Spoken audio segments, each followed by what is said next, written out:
Link दूंगा, आप वहां से सुन लेना, सही है? ये ड्राइव लिंक में मेरे पास सेव हो जाते हैं। ओके चले, ओके। देखिए आप, ठीक है, अब इसमें ये होता है कि ओईटी में आपके पास जो लिसनिंग वाला पोर्शन है, इसमें आपको मिलते हैं 3 चीजें। एक मिलता है आपको part A, part B, part C, ठीक है। अब ये आप ट्रैक नॉर्मल आप अपने घर पे जो है वो चला के रखोगे, जो लिंक मैंने जैसे आपको भेजे थे, तो वो लिंक आप ओपन करके वहां से चला लोगे, ठीक है। मेरे पास ये सेव पड़े हुए हैं, तो मैं यहाँ से खोल लूंगा ऑडियो में, ठीक है। जैसे हम कर रहे हैं सैम्पल टेस्ट 1, तो सैम्पल टेस्ट ये आप अपनी ड्राइव लिंक से जो है ना डाउनलोड कर लेना। ओके, नहीं भी डाउनलोड करते, नेट पर आपके चलते रहेंगे। ओके, अब पार्ट ए क्या होगा कि आपके बैकग्राउंड में चलता रहेगा, ठीक है। हेडफोन्स आपके पास वहां पर होंगे। उसके बाद आपने क्या करना है, जैसे ही पार्ट ए, मुझे बताना कि आपको सुनने में आ रहा है वॉइस, इसकी आवाज। Occupational English test. सुनाई दे रहा है जो ये नोट चल रहा है? Test. Listening test. This test has 3 parts. In each part, you'll hear a number of different extracts. At the start of each extract, you'll hear this sound. You'll have time to read the questions before you hear each extract, and you'll hear each extract once only. Complete your answers as you listen. At the end of the test, you'll have 2 minutes to check your answers. Part A. In this part of the test, you'll hear 2. अब एक चीज note करो आपा, ये जो तुम अभी सुन रहे हो ना, ये जो आप अभी सुन रहे हो ना, ये हर एक पार्ट में, हर एक ट्रैक में सेम ही आएगा, हर ट्रैक में सेम होगा। और वहां पर मेन एग्जाम में भी इतना ही होगा। ये तकरीबन होता है 1 मिनट का, या 1 या 1.5 मिनट का, ठीक है। अभी देखो 39 सेकंड अभी चल रहे हैं, ठीक है।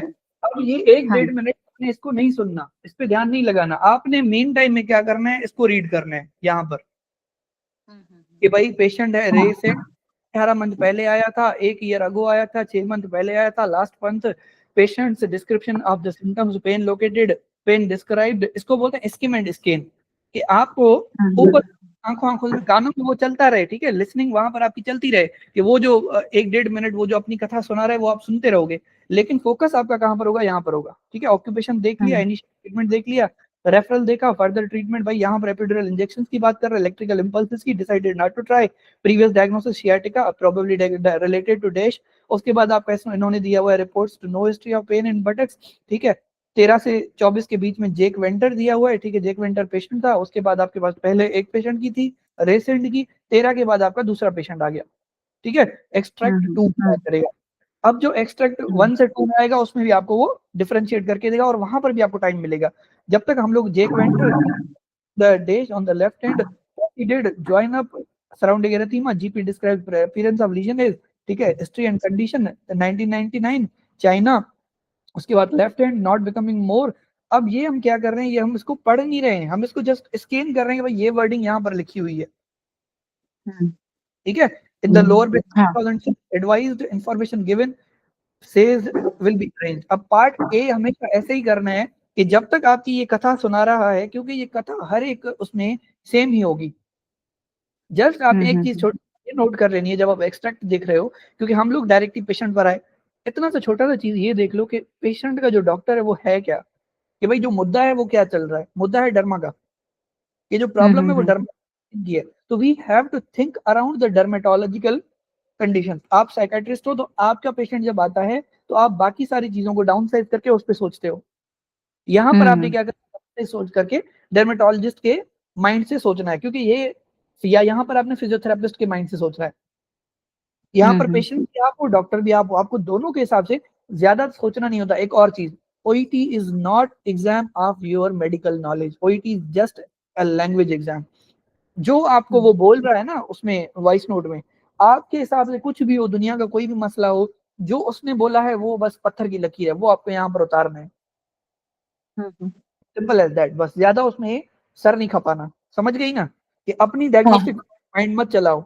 इतना तुम्हें पता होगा हाँ यार ये फिजियोथेरेपिस्ट है, जाहिर सी बात अगर फिजियोथेरेपिस्ट होगा तो वो सर्जरी की तो बात करेगा नहीं अपने पेशेंट के साथ। वो पेशेंट तो बात, हाँ, उससे क्या होगा कि आपके क्वेश्चन की जो अटेम्प्ट करने की जो वो होगी, पिक करने की जो मतलब स्ट्रेंथ होगी वो बढ़ जाएगी आपके माइंड की, ठीक है। It's like attempting an MCQ, कि हम जब एमसीक्यू अटेम्प्ट करते हैं, जैसे मैं यूवर्ल्ड पे फर्स्ट स्टेप 1 का एग्जाम, ठीक है, या स्टेप 2 का एग्जाम, तो हम लोग क्या करते हैं एमसीक्यू में हम डाउन साइज करके आते हैं कि यार ये 4 ऑप्शंस हैं, इन 4 ऑप्शंस के अराउंड ये मॉड्यूल हो सकता है, गेस्टो का सवाल है तो गेस्टो से क्या आंसर देना है, ठीक है।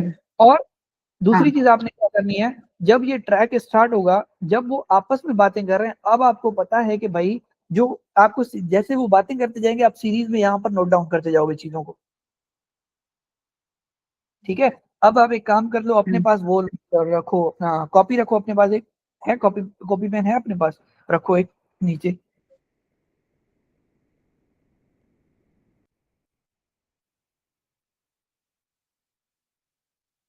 कॉपी पेन ढूंढ लो अपने पास। हम्म ओके,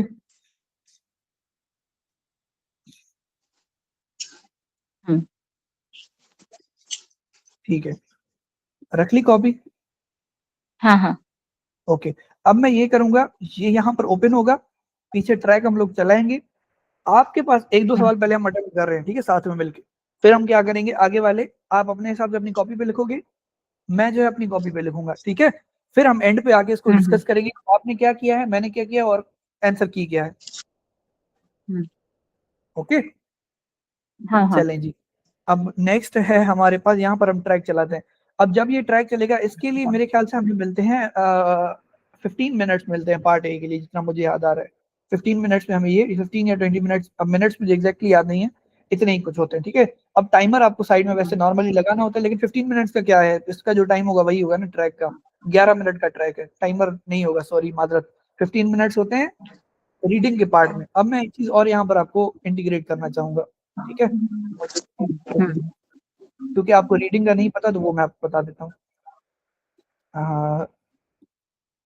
निशान रीडिंग, अब जब रीडिंग करते हैं ना, आप लिसनिंग का समझ आ गया ना थोड़ा बहुत, जितना मैंने बताया कि हाँ ट्रैक हाँ हाँ चलेगा, देना है, हाँ पार्ट ए इसका होता है। जो रीडिंग होती है ना, उसका भी पार्ट ए इसी तरह का होता है, लेकिन वहां पर आपके पास जो ट्रैक होता है उसकी जगह पे आपके पास स्क्रिप्चर होता है जो रिटन होता है, ठीक है। जैसे ये एक टेस्ट है, ठीक है, इसका जो रीडिंग पार्ट है उसका टेक्स्ट ए होगा, टेक्स्ट बी होगा, टेक्स्ट सी होगा, टेक्स्ट डी होगा। इन 4 टेक्स्ट हम्म के हिसाब से आपके पास 20 सवाल होंगे। हम्म ये तो अब छोटा दिया हुआ है, अदरवाइज जो कोई और टेस्ट होगी तो उसमें 20 क्वेश्चंस होंगे, ठीक है।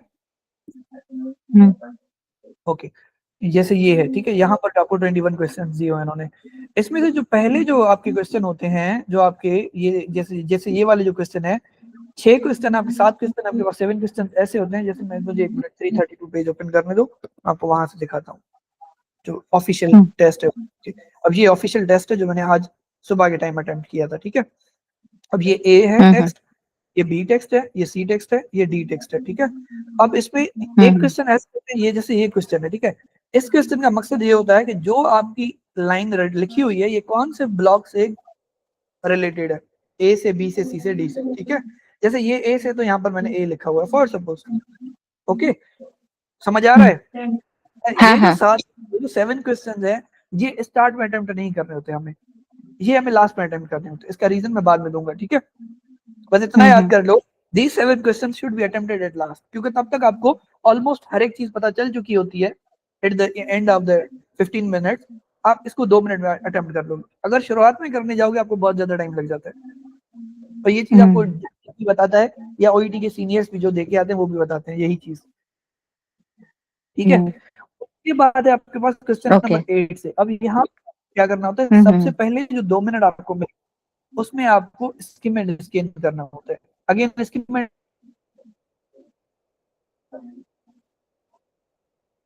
स्कैन क्या चीज है, पेन पेन असेसमेंट देखी, हाइलाइट्स देखे, टेक्स्ट ए देखा कि भाई इसका मकसद क्या है, डी देखा पेन असेसमेंट कौन सा है, फिर जाके इंडिकेटर कौन सा है, थ्री आप मेल पेन क्या होता है, ठीक है। उसके बाद दीज इंक्लूड क्या क्या होता है, ये Wong Baker faces pain scale है, ठीक है। इस तरह अभी मैं थोड़ा इसमें डीप नहीं जा रहा, ऊपर ऊपर से आपने 2 मिनट लेके इस पूरे को देख लेना कि ये एफएलएसीसी कोई चार्ट है जो यहाँ पर टेक्स्ट डी में पड़ा हुआ है,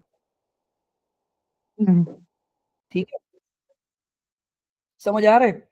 हाँ हाँ ओके, अब एक चीज मैं आपको छोटी सी बताता हूँ, जैसे यहाँ पे the rating scale used to self report is when assessing pain, अगर आपने हेडिंग सही से देखी होती तो यहाँ पर रेटिंग स्केल लिखा हुआ है। आपका सवाल स्किम एंड स्कैन से ही सॉल्व हो गया है, ये रेटिंग स्केल नजर आ रहा है यहाँ पे,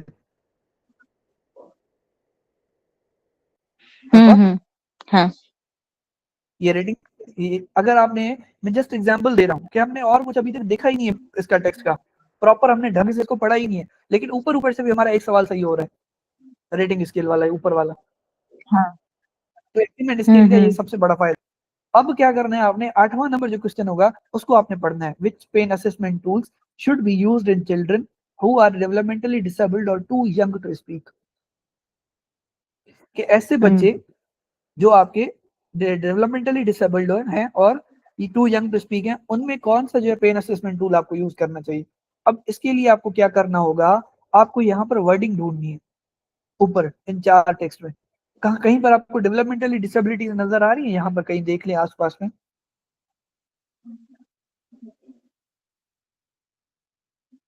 ये देखें यहाँ पर है, यहाँ पर डेवलपमेंटल डिसेबिलिटी, यस यस, हाँ हाँ, लिखा हुआ है डेवलपमेंटल डिसेबिलिटी। देयरफॉर के नीचे, देयरफॉर के नीचे, हाँ therefore के नीचे, ठीक है। therefore physiological and behavioral tools are used in place of। अब इतना तो आपको समझ आ जाना चाहिए जब तक हमने थोड़ा थोड़ा पढ़ा कि ये जो भी पैराग्राफ है ये बच्चों में या बड़ों में पेन से रिलेटेड कोई एवेल्युएशन है या उससे रिलेटेड कोई पैराग्राफ है। ये जो रिसर्च आर्टिकल हम पढ़ रहे हैं ये पेन से रिलेटेड है, इतना तो समझ आ रहा है ना। हाँ कि बच्चे को हमें पेन को चेक करना है। अब आपने डेवलपमेंटल डिसेबिलिटीज देखा तो ये आपने बहुत अच्छी बात करी कि आपने इसको हाउएवर से नहीं पढ़ा, देयरफॉर से पढ़ा, ताकि आपको इसका कंक्लूजन मिल जाए। देयरफॉर, अब इसको पढ़ें, आप रीड करें, देयरफॉर से रीड करो। For physiological and behavioral tools are used in place of the self-report of pain. आगे पढ़ो। Physiological and behavioral tools are used in place of the self-report of pain. However, हाँ, in आगे children with developmental disabilities, there can be incorrect assumptions and there is a risk of undertreating pain. Under treating pain. अब सवाल क्या था हमारा यहाँ पर, the pain assessment tools should be used in children who are extremely developmentally disabled और too young to speak, ठीक है। अब एक तो ये सवाल था, ठीक है, इसमें हमें कोई और आंसर देना है, लेकिन यहाँ पर क्या है, यहाँ पर क्या है सवाल, नेक्स्ट सवाल क्या है हमारा, व्हाट इज द मैक्सिमम, नहीं एज नहीं, सॉरी, ये सवाल है हमारा, ये तो थर्ड इसका आंसर है। अच्छा, आपने इसको क्या आंसर करोगे आप डेवलपमेंटली डिसेबल्ड में। अब यहाँ पर कौन कौन से टूल थे, Physiological and behavioral. हाँ, अब ये आपका आंसर है इसमें नंबर 1 में कि फिजियोलॉजिकल एंड बिहेवियरल टूल्स जो है वो आपके यूज होते हैं बच्चे की पेन मेजरमेंट में। अब यही चीज यहाँ भी लिखी हुई है, 3 ways of measuring pain, behavioural and physiological. अब आपसे नेक्स्ट सवाल उन्होंने क्या पूछा हुआ है, फॉर सपोज भाई एज क्या होगी मैक्सिमम जिसके लिए हम इंटेलेक्चुअली डिसेबल्ड पेशेंट को चेक करें, ठीक है। अब यहाँ पर एज कौन सी जगह पे लिखी हुई है, चेक करोगे आप, ये लिखी हुई है एज फॉर सपोज यहाँ पर 2 months and 18 years, तो मैक्सिमम जाएगी 18 years। आपको सवाल भले समझ में नहीं भी आया, लेकिन आपने अगर वर्ड्स पकड़ लिए तो आप सही कर लेते हो, वहां से पकड़ लेते हो, ठीक है। फिर उसके बाद उसका कॉन्टेक्स्ट जानने की कोशिश करो भले, ठीक है। अब ये हम करके आए थे, रिस्क कौन सा था, अंडर ट्रीटिंग द पेशेंट का रिस्क था, क्योंकि डिसेबिलिटीज वाले पेशेंट जब आप पेन मेजर करने जाते हो तो वो आपको सही से बच्चा बता नहीं पाता पेन का, तो इसलिए आप उसको सही से ट्रीट नहीं कर पाते, अंडर ट्रीटिंग पेन। ओके, हाँ हाँ इसी तरह से आपका उसके बाद ये 8 से लेकर 13 तक आप हर सवाल देख के फिर ऊपर जाओगे, सवाल देख के फिर ऊपर जाओगे, इस तरह आप सॉल्व कर लोगे, ठीक है। मोस्ट ऑफ द सवाल आपके इसमें सॉल्व हो गए। उसके बाद ये होता है कि आपका self reporting is considered to be the days when measure pain in children. अब ऊपर जब आओगे यहाँ पर आपने सेल्फ रिपोर्ट देखा था, ठीक है, ये देखो गोल्ड स्टैंडर्ड लिखा हुआ है। सेल्फ रिपोर्टिंग, अगर बच्चा खुद बता रहा है कि मुझे पेन हो रहा है तो it is the gold standard thing. इस तरह से आप करके यहाँ पर आपने इसको लिख लेना है, और जब आप ये 20 क्वेश्चंस अटेम्प्ट करके आओगे इस तरह से, फिर लास्ट में जब ये आप अटेम्प्ट करने जाओगे ना, बहुत इजी हो जाएगा आपके लिए, ठीक है। फॉर सपोज ये सवाल रीड करो, regarding necessary considerations when assessing a child's pain level. ठीक है। अब आप मुझे बताओ कि यहाँ पर कहाँ कंसिडरेशन लिखा हुआ है, इन 3 पैरा में आपको कहीं कंसिडरेशन दिख रहा है, देखो हाइलाइट्स पे ही देख लो कहीं से ऊपर ऊपर आंखों में, देखो, ये देखो। हाँ अब क्योंकि आपको पेन फर्स्ट टाइम है, हाँ आपका ये फर्स्ट टाइम है, तो इसलिए आपको वो उस तरह से आपके रिफ्लेक्सेस नहीं बने हुए, अदरवाइज आहिस्ता आहिस्ता रिफ्लेक्सेस बन जाएंगे। फर्स्ट आप किसी और कंट्री में रह रहे हो, ठीक है, लेकिन अगर आपकी कोई रिक्शा या कोई ऑटो रिक्शा या कोई कार पास हो जाएगी आपकी साइड से, और उसमें आपका फोक सॉन्ग चल रहा हो जो आपकी कंट्री में बहुत ज्यादा चलता है या आपको पसंद है, कैसे एकदम से आपको याद आ जाता है, सारा दिन गुनगुना लग जाते हो वो, ठीक है। तो क्यों? क्योंकि जस्ट आपका वो रिफ्लेक्स बना है। इसी तरह से आपको प्रैक्टिस करते करते ये रिफ्लेक्स बन जाएगा कि आपकी नजर वहां पर जाएगी जहां पर आपका आंसर पड़ा हुआ। तो किस कौन से टेक्स्ट में इन्होंने केयरफुल कंसिडरेशन की बात की है? टेक्स्ट ए में, ये आपका आंसर है, टेक्स्ट ए, ठीक है। समझ आ गया ना? थोड़ा थोड़ा मतलब गेन हो रहा है, कुछ कुछ हाँ समझ आ रहा है? हाँ, ठीक है। हाँ अब हाँ मकसद ये है कि ऐसे नहीं करना कि आपको ये मिला है तो आप ये 4 टेक्स्ट पढ़ो। अब मेरी ये 4 टेक्स्ट पढ़ोगी, तुम्हारे 10 मिनट तो ऐसे गुजर जाएंगे। 2.5 मिनट का एक टेस्ट हो, एक टेक्स्ट हो, 2.5 मिनट यहाँ 2.5 यहाँ, बाकी अटेम्प्ट करने में तुम्हें राइट भी करना है, सब कुछ करना है। So first you have to, अब स्टेप्स अगेन रिपीट कर लेता हूँ। First you have to skim and scan, पहले 2 मिनट में you will get 15 minutes. Now आपके पास अब कितने रह जाएंगे? 13 मिनट्स। 13 मिनट्स में आपने क्या करना है? सबसे पहले आपने ये अटेम्प्ट करना है 8 to 20। अब ये कितने क्वेश्चन है? 8 to 20, a total of 13 question, ऐसे ही है ना? 8 से लेकर 20 तक 13 क्वेश्चन है। अगर आपने इसको 11 मिनट या 10 मिनट में भी कर लिया, मोर देन इनफ है, क्योंकि 3 minutes are much more for this. क्योंकि एक तो इसमें आपको ऑप्शन राइट नहीं करना पूरा, ए बी सी लिखना है। एबीसीडी लिखने में कितना टाइम जाता है? 15-20 सेकंड भी नहीं लगते। हाँ, आपको सवाल अंडरस्टैंड करना है। अब आपको, क्योंकि जब आपने ये चारों टेक्स्ट पढ़ लिए है ना, जब आपने यहाँ से यहाँ तक सवाल किया होगा, चारों टेक्स्ट आपकी नजर से गुजर चुके होंगे, तब आपको ऊपर जाके अगेन स्क्रॉल नहीं करना पड़ेगा, या पेज पे आपको बैकवर्ड नहीं जाना पड़ेगा, वहीं पर आप पढ़ के इसको वो कर लोगे। फॉर सपोज इन्होंने एक सवाल दिया, the methods used to measure pain. अब ये मुझे आपको भी मैंने अभी अभी बताया कि 3 वेज ऑफ मेजरिंग पेन। देखो, अब ये तो आपको, अगर अगर आप इसको पिछले 10 मिनट के लिए पढ़ के आए हो, why would you on earth go backward to see कि भाई कहां पर मेजर करते हैं? हाँ, एक आधा सवाल रह भी गया तो फिर भी आपका 2 से 3 मिनट है ना। और अगर ये भी मारने हैं तो एबीसीडी लिख के जान छुड़ा के आओगी ना आखिरी मिनट में, और क्या। लेकिन अगर तुम ये आखिरी मिनट में लिखने बैठोगी ना ऑन फिजियोथेरेपी, या इतना जो लंबा ये जो आंसर है फॉर सपोज, तो तुम्हारे बहुत सारे सवाल रह जाएंगे इस तरह से। I hope you get it. हाँ पार्ट ए का समझ आ गया यहाँ तक? चलो, अब ये इसलिए बताया मैंने क्योंकि ये रीडिंग और लिसनिंग दोनों का एक ही तरह का, ठीक है। अब हम आते हैं पार्ट बी पर, ठीक है, फिर हम इसको अटेम्प्ट बाद में करते हैं, लेकिन पार्ट बी समझा देता हूँ। पार्ट बी में क्या होता है, आपके पास यहाँ पर जो लिसनिंग होती है, क्योंकि एग्जाम में सबसे पहले आपको लिसनिंग दी जाती है, हमारी कंट्री में तो यही होता है, अब आपका नहीं पता मुझे, ठीक है, मेरे ख्याल से यही होगा, जनरल रूल होगा। पहले लिसनिंग दी जाती है, फिर रीडिंग करवाते हैं आपसे, फिर वो आपसे राइटिंग करवाते हैं, एंड पे जाके आपको ब्रेक देते हैं, एक ब्रेक के बाद आपसे स्पीकिंग करवाते हैं। ऑन पेपर की बात कर रहा हूँ, कंप्यूटर पे आप टाइम जो है स्पीकिंग घर पे देते हो, सेंटर पे होता है तीनों एग्जाम, ठीक है, ओके। पार्ट बी में क्या होता है, आपको दिया जाता है टाइम। टाइम तो इसमें खैर मैटर ही नहीं करता, क्योंकि पार्ट बी लिस्टिंग में आपका वो चल रहा है पीछे। अगेन जो ट्रैक होगा उसमें आपको सबसे पहले जो ट्रैक होगा उसमें फालतू बातें करेगा। कौन सी? Graph are the question 25 to 30 ABC best choice, ये सारी फालतू बातें करेगा जो आपको बचपन से पता है कि भाई अगर एक एमसीक्यू उसके बारे में वो ट्रैक में बात कर रहा होगा। वो ट्रैक में एक डॉक्टर होगा, और you here a nurse briefing her colleague about a patient, कि नर्स अपनी एक कलीग को जब वो पेशेंट हैंड ओवर कर रही होगी, कि वो बता के जाएगी कि भाई ये मसला है, और वो हमें देखना है कि what does she wants her colleague about, कि वो अपनी कलीग को किस चीज के लिए वो वार्न करती है कि भाई ये मसला हो सकता है, इस पे तुम नजर रखना। अब वो आपको कहाँ से, वो आपको एक्सट्रैक्ट जो आप सुनोगे कानों में लगाकर, वहां से आपको मिलेगा। मीनवाइल जब आपको ये फालतू की बातें कर रहे होंगे, आप क्या करोगे? इन सब से नजर घुमा लोगे। टोटल 6 क्वेश्चन होते हैं इसमें, पार्ट बी में। कितने क्वेश्चन होते हैं आपका? टोटल 6 क्वेश्चन होते हैं। दैट मींस कि आपको एक्सट्रैक्ट कितने सुनाई देंगे? 6, ठीक है। जैसे यहाँ पर नर्स अपने से बात कर रही थी, तो यहाँ पर मैनेजर बात कर रहा है, मैनेजर ऑफ केयर बात कर रहा है for elderly talking to the nursing. यहाँ पर एक मैनेजर बात कर रहा है नर्सिंग स्टाफ में। अब मैं क्या करता हूँ अपने, क्योंकि ये जो ऊपर 1 या 1.5 मिनट होता है इसमें सारा सब पढ़ना बहुत मुश्किल होता है। व्हाट आई डू, मैं इनके ऑप्शंस पढ़ लेता हूँ या कभी कभार जस्ट सवाल करता हूँ, और मैं कोशिश करता हूँ कि लास्ट से स्टार्ट करता हूँ यहाँ से। क्यों? उसका रीजन ये है कि आपके पास जो फर्स्ट क्वेश्चन होगा उसको पढ़ने के लिए तो ऑब्वियस बात है आपके पास टाइम अच्छा खासा होता है। तो डिफरेंट स्ट्रेटजीज होती हैं, कोई लास्ट से पढ़ता है यहाँ से, कोई जस्ट ऑप्शन पढ़ता है।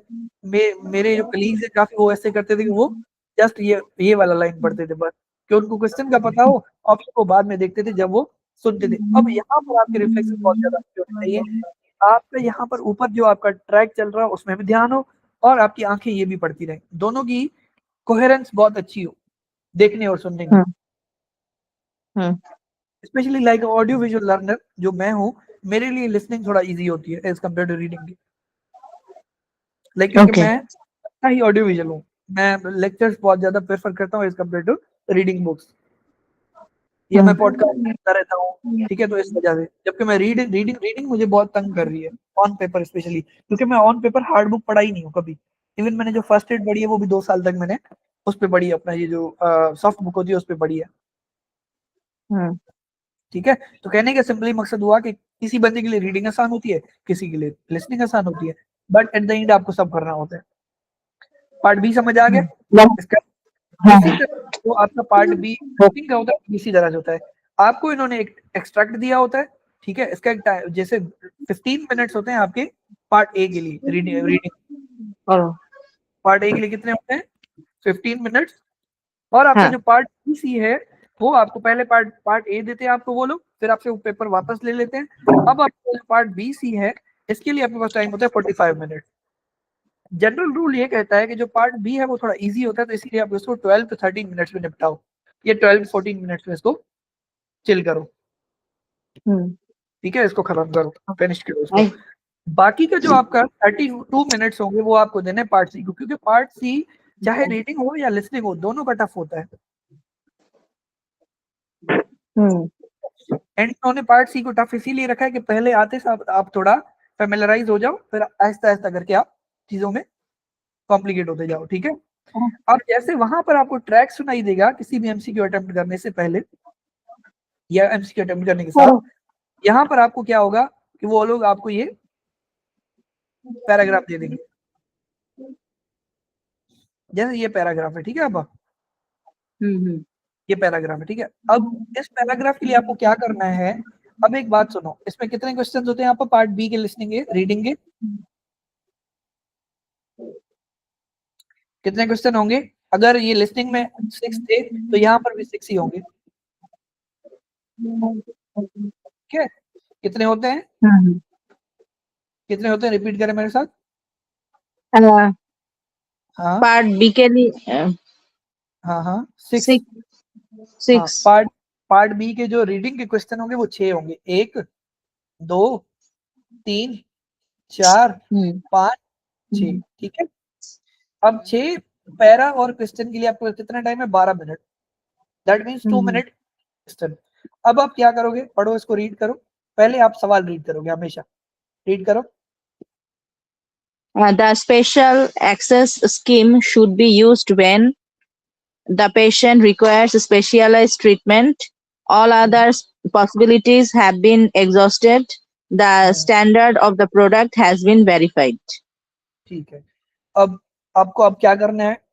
अपने अपने माइंड से बताओ अब क्या करोगी नेक्स्ट। अब ये पढ़ने में तुम्हें 15 या 20 सेकंड लगेंगे सवाल को पढ़ने में, क्योंकि सवाल यहाँ पर लंबा नहीं होता, सिंपल होता है।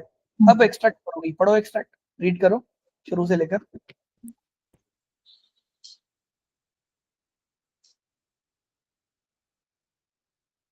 रीड करो loudly. Overview, extract from policy document, overview of overview of medicinal cannabis and the special access scheme. अब मेडिसिन एक सेकंड, हेडिंग जब तुम पढ़ोगी ना किसी भी इसकी अपना एक्सट्रैक्ट की, वहां से तुम्हें अंदाजा लग जाएगा ये क्या चीज है। ये गवर्नमेंट कोई नोटिस दे रही है, ठीक है। फॉर सपोज मेरी कोई गवर्नमेंट है, पाकिस्तानी गवर्नमेंट है, ठीक है, इंडियन गवर्नमेंट है, बांग्लादेशी गवर्नमेंट है, वो क्या करते हैं एक लॉ बनाते हैं, रूल बनाते हैं। ऑस्ट्रेलियन गवर्नमेंट ने एक रूल बनाया हुआ है, उस रूल की ये कॉपी है टू द डॉक्टर्स। अब आप इसको एज अ डॉक्टर पढ़ो कि आपको ये क्या रूल मिला हुआ है, पढ़ो। Medicines products that are included in the Australian Register of Therapeutic Goods have been evaluated to ensure they meet strict standards of safety, quality, and effectiveness. हाँ For this reason, it is expected that medical practitioners or prescribers will have considered all clinically appropriate treatment options that are included in the ARTG before applying to access an unapproved medicinal cannabis product under the SAS. हाँ, अब मेरी बात सुनो आपा, जरूरी नहीं होता कि आपको ये पूरा समझ आना चाहिए या पूरा आपको गेन होना चाहिए, ठीक है। हमारा काम है बटर निकालना दूध से, ठीक है, मिल्क से हमें बटर चर्न आउट करना है, ठीक है। हमारा काम क्या है, सिर्फ आंसर निकालना है। अब मुझे बताओ, क्या तुम्हें यहाँ ये जो तुमने 4 लाइंस पढ़ी हैं, इनमें से कोई लाइन ऐसी है जो हमारे ऑप्शंस के साथ रिलेटेड हो? कि भाई जो स्पेशल एक्सेस टीम है, जो स्पेशल एक्सेस जो स्कीम है, वो बनाई गई है नशे के लिए, चरस के लिए, गांजे के लिए, फॉर सपोज, ठीक है। कैनाबिस चरस और भांग होती है, भांग हमारे यहाँ पीते हैं, जो इससे अफीम बनता है, ठीक है। अब नशे के लिए, नार्कोटिक्स के लिए एक रूल बनाया गया, एक स्पेशल स्कीम बनाई गई कि भाई जो चरस के आदी होंगे उनको हम प्रिस्क्राइब करके देते हैं, अदरवाइज वो ब्लैक मार्केट से लेंगे, बेहतर है कि हम उनको मेडिकल स्टोर से दे दें, ठीक है। तो उन्होंने एक स्कीम बनाई। अब इस स्कीम की स्टैंडर्ड्स क्या है या क्या वो है? अब तुमने यहाँ पर ऑप्शन पढ़ा, the patient requires specialised treatment, ठीक है। All other possibilities have been exhausted, the standard of the product has been verified. अब ये 3 चीजें हैं। जब तुम यहाँ पर पढ़ रही मेडिसिन प्रोडक्ट्स आर मेडिसिन और medicine products that are included in Australian register of goods ARTG have been evaluated to ensure that they meet strict standard of safety, quality, effectiveness। पहली चीज ये होनी चाहिए कि आपको पता होना चाहिए कि भाई ये जो ड्रग्स हम दे रहे हैं वो सेफ्टी, क्वालिटी, इफेक्टिवनेस पर मैच करने चाहिए। For this reason it is expected that, इसी रीजन के लिए हम एक्सपेक्ट करते हैं जो मेडिकल प्रैक्टिशनर जो आपकी तरह मेरे तरह will have considered all clinically appropriate treatment options, कि वो पहले सारे clinically appropriate treatment options try कर चुके होंगे। क्या बी लाइन इससे मैच नहीं करती? All other possibilities have been exhausted. हाँ, कि तुम पहले हर एक दुनिया की चीज ट्राई कर लो, फिर आके यहाँ पर रुको। कि फॉर सपोज अगर तुम्हारा काम मॉर्फिन से हो जाता है, अगर तुम्हारा काम किसी और अपना पेन किलर से या इस टाइप की चीज से हो जाता है या नशे वाली चीज से हो जाता है, तो तुम कैनाबिस पर ना आओ। अदरवाइज अगर नहीं होता तो फिर कैनाबिस पर आओ। अब अगर तुम इस तरह से आंसर निकालोगी ना, तुम्हारा टाइम बच जाएगा, क्योंकि तुम्हारे पास कलेक्टिव 45 मिनट्स है, not 2 minutes for a single question. समझ आ रही है ना बात? हाँ। तो इस तरह से करना है। नो डाउट अगर तुम्हें क्लियर नहीं होता ना, तुम्हें नहीं मिलती लाइन, सारा पढ़ो, क्योंकि उन्होंने तुम्हें टाइम सारा पढ़ने के लिए दिया हुआ है। अगर तुम्हें सारा पढ़ने के बाद भी नहीं क्लियर होता, अगेन पढ़ो, अगेन पढ़ने के बाद क्लियर नहीं होता, सवाल को ब्लैंक छोड़ के जाओ, एंड पे देखेंगे इसको, क्योंकि हमारे पास 45 मिनट्स है, क्यों जल्दबाजी करनी है हमें, ठीक है। लेकिन अगर जैसे मैंने आपको आते साथ मैंने पहले हटाने की कोशिश भी करी यहाँ से ब्लू वाला पार्ट, फिर मैंने नहीं हटाया, मैंने कहा ठीक है आपा को ये थोड़ी सी हिंट मिल जाए, समझ आ गया? इस तरह से अटेम्प्ट करना है ये वाला पार्ट बी। अब इसकी ये जो आपको यहाँ पर जैसे इन्होंने रीडिंग में ये दिया हुआ है, तो लिसनिंग में ये एक्सट्रैक्ट होगा जो वो आपस में बातें करेंगे और वहां से आप एमसीक्यू अटेम्प्ट करोगे। गॉट? समझ आ गई ना बात? लिसनिंग दोनों एक ही तरह के हैं, रीडिंग और लिसनिंग में ज्यादा कोई खास डिफरेंस नहीं है। जस्ट ये है कि रीडिंग में वो आपका पढ़ना देखते हैं कि आप ढंग से पढ़ पा रहे हो या नहीं, लिसनिंग में वो देखते हैं कि आपकी लिसनिंग पावर कितना है, हियर कितना करते हो इंग्लिश को आप अच्छे से। ओके, ये था हमें एक्सट्रैक्ट मिलेगा या हमें रीडिंग के लिए 4 ब्लॉक मिलेंगे, उनमें से हमने 20 या 24 क्वेश्चन अटेम्प्ट करने हैं, ठीक है।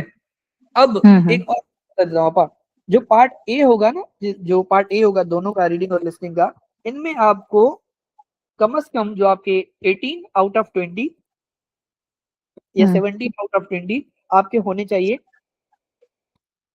रीडिंग के, ठीक है। और लिसनिंग में आपके कितने चाहिए यहाँ पर? 20, अराउंड 20 तकरीबन, ठीक है, 20 आउट ऑफ 24। क्योंकि जो पार्ट ए होता है वो बनिस्बत इजी होता है, इसीलिए उसमें से आपको मैक्सिमम करेक्ट करने हैं, ताकि अगर आपके पार्ट सी में गलत भी हो जाते हैं तो नॉट अ बिग डील, आप कुछ ना कुछ तो जुगाड़ कर लोगे आगे। और जो पार्ट बी है इसमें आपके 4 आउट ऑफ 6 होने चाहिए, 4 आउट ऑफ 6 होने चाहिए। इसमें ये है कि आपको थोड़ा सा रिलैक्स माइंड हो जाएगा कि यार मुझे कुछ मतलब एक वो है कि भाई ठीक है, अगर कुछ सवाल गलत हो भी जाते हैं तो नॉट अ बिग डील। ठीक है, मेरे हाँ रुकिए, अगर मेरे पास है तो वो मैं आपको भेजता हूँ। उस चार्ट में ये लिखा हुआ था कि आप कितने सवाल सही या कितने सवाल गलत कर सकते हो, क्योंकि उसमें वो था कि आप एक मार्जिन था। मैंने अपनी एक फ्रेंड को भेजा था, रुकिए मुझे ढूंढ लेते हैं।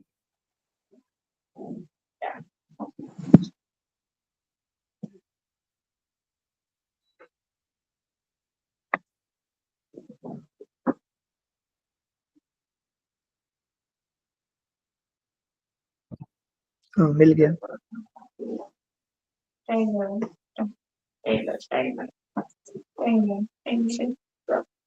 ठीक है, हाँ चलिए मैं आपको भेज दूंगा। जितना मुझे याद आ रहा है, I am not sure is about this, ठीक है, फिर भी आप कंफर्म कर लेना इसको, लेकिन जितना मुझे याद आ रहा है उतना बता देता हूँ। पार्ट जो आपकी रीडिंग है उसमें आपके अराउंड अबाउट 30 आउट ऑफ 42 होते हैं तो आप पास हो जाते हो, या 32 थे, ठीक है, 32 आउट ऑफ 42 होते हैं वो आप पास हो जाते हैं।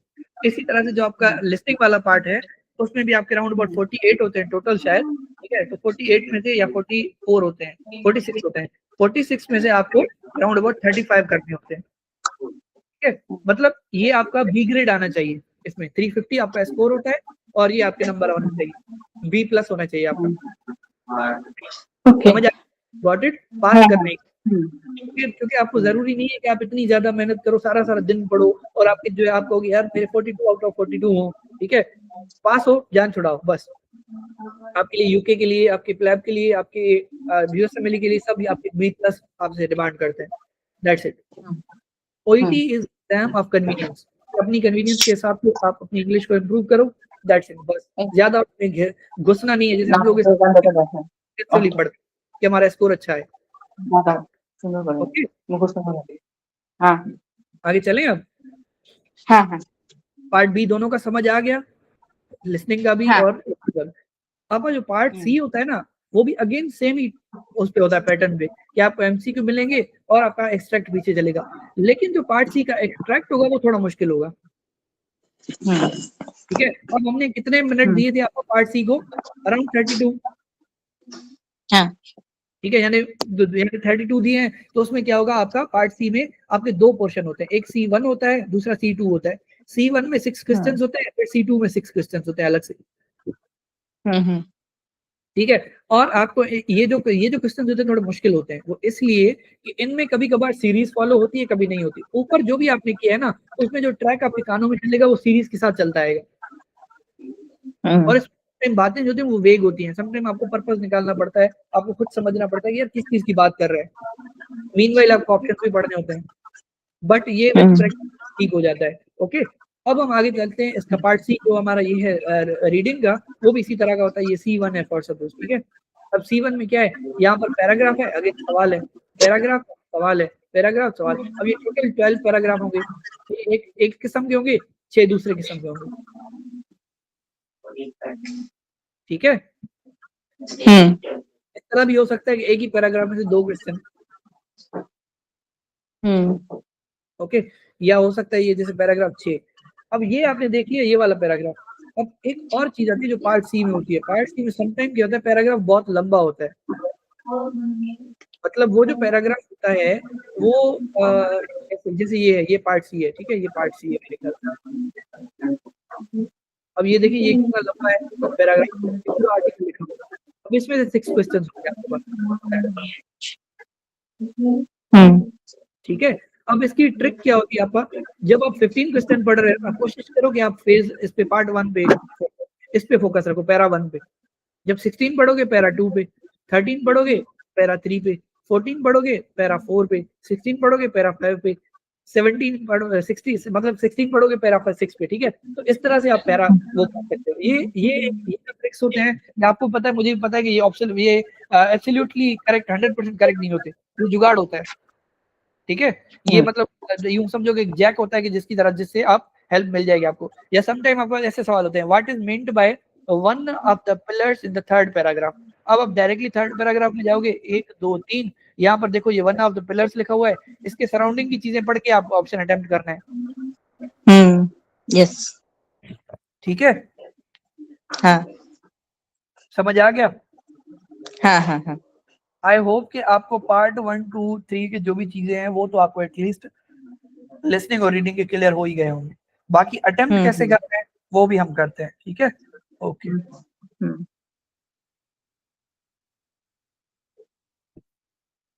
आप